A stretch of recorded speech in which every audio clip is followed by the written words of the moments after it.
Wonderful. Well, thank you guys for being here. This is wonderful. This is a terrific opportunity to celebrate our freedom today.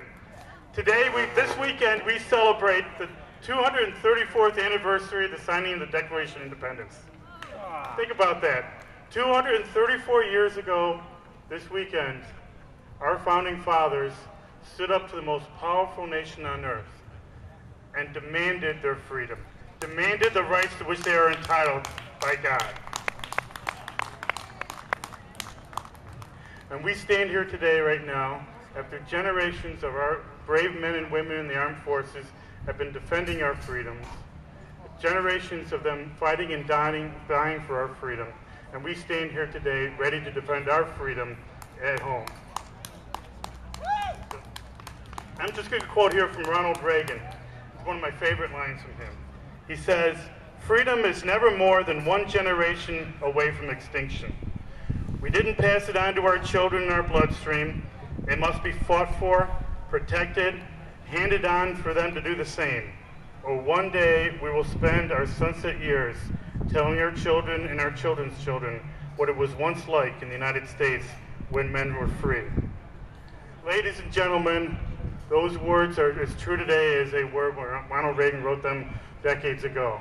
The fact of the matter remains that our freedom is something that we have to protect always and cherish always. And let's face it, for the last few decades, for the last half century or so, we've gotten a little soft in this country. We've come to believe that, our political class, our politicians, they're taking care of us, they'll protect our freedom. And it's only recently, it's only in the last few years that we've woken up to the fact of the matter is that they're not protecting our freedom. Our political class right now in Washington and Springfield are spending us into bankruptcy. We have a $13 trillion debt. We have, in Springfield, we have a state constitution that mandates a balanced budget be appropriate every single year. When's the last time we had a balanced budget down in Springfield? Not since since the Republicans, that's right. Since the year 2000, we haven't had a single balanced budget in this state. We have a state constitution that prohibits us from carrying on debt. Yet Governor Quinn just borrowed another $3 billion. We have a state right now that is ranked last in the nation in terms of our bond rating.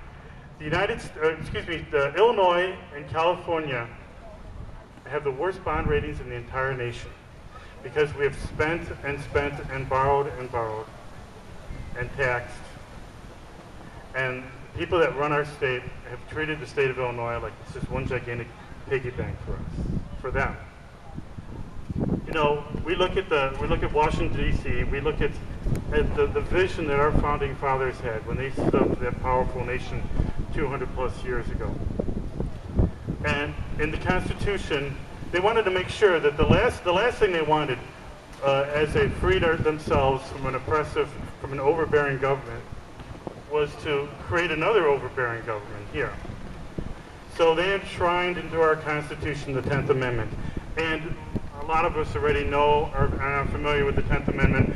For our friends over there who may not be familiar with the 10th Amendment, let me read it to you just to give you a little reminder.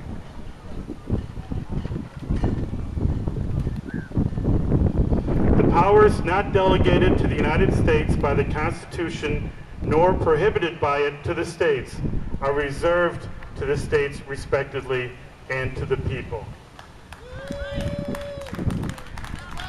That's us. That's us. We have a government that has forgotten the 10th Amendment.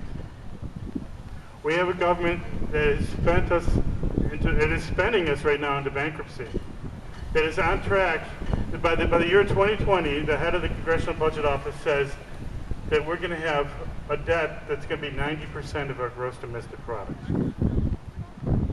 We're getting to a point of no return where we may never be able to pay this debt back if we keep on the course that we're going right now. We have a political class in Washington and in Springfield that has forgotten that they're supposed to be stewards of our money. They're supposed to be here to protect our liberty. And they've forgotten that lesson. Now, I'm just going to give you one quick example of that. In the last week, I'm sure some of us have been paying attention to the hearings of Supreme Court nominee Elena Kagan. Yes, your friend. Elena was asked by Senator Tom Coburn whether she believes in the rights, the inalienable rights laid out in the Declaration of Independence. Thomas Jefferson said, "We hold these truths to be self-evident, that all men are created equal, that they are endowed by their Creator with certain inalienable rights, that among these are life, liberty, and the pursuit of happiness." And Senator Coburn asked Elena Kagan if she believes that, and she refused to answer the question.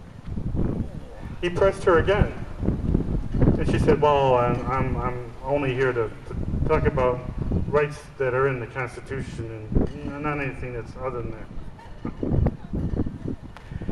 And it made me start to wonder, well, why in the world would anybody be afraid to answer that question?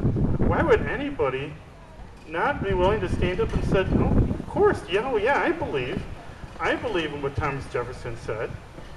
I mean, this is not a radical concept. This is a concept that's been laid out in political thought for centuries. Thomas Jefferson didn't make up this notion on his own, as some of the speakers have said here before. This has been, he was inspired by John Locke. He was inspired by Thomas Hobbes.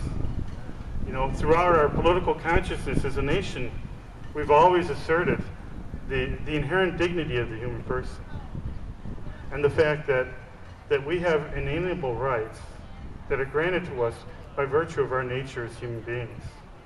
Martin Luther King, in his letter from Birmingham jail, basically said that he took his authority to fight against the unjust Jim Crow laws of the South based upon his natural rights as a human being, rights to which he and every other human being are entitled by the very nature of their existence. So why would Elena Kagan and her friends in the Harvard faculty and in Washington, D.C., why are they so afraid of these inalienable rights? Well, we see it every day now. There's a political class that wants to control every single aspect of our lives here in this country. And they see our freedoms not as a beacon. They see our freedoms as an obstacle to their plan to have a government controlling every aspect of our lives. The fact of the matter is, we're in a fight right now to protect our freedoms. We can't rely on anybody else. Gone are the days when we can be soft and sit back and expect our politicians to fight our battles for us. We have our brave men and women fighting in Afghanistan and Iraq, protecting our freedoms. The least we can do is do our part here at home to protect our freedoms at home.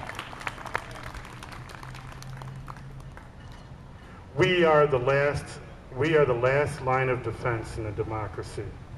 When the political class has forgotten their responsibilities to us, when they no longer stand up to protect our freedoms, it's up to us as individuals, as private citizens, to do it ourselves. Ladies and gentlemen, we do have a very important election coming up in November. And we can't sit back and hope somebody else to do the dirty work for us. We got to do it ourselves. We got to stand up. We have to defend our rights. We have to defend our freedoms in this nation, or Ronald Reagan's words of warning will come true for us as well. So let's do it. Let's get together. Let's defend our nation here at home. Let's defend our freedom. Let's defend the vision of our founding fathers from 234 years ago today. Let's do it. Let's get together and talk to your neighbors, talk to your friends. November is only 4 months away. It's time to get this country back. It's time to win our state back and win our nation back for liberty. Thank you very much.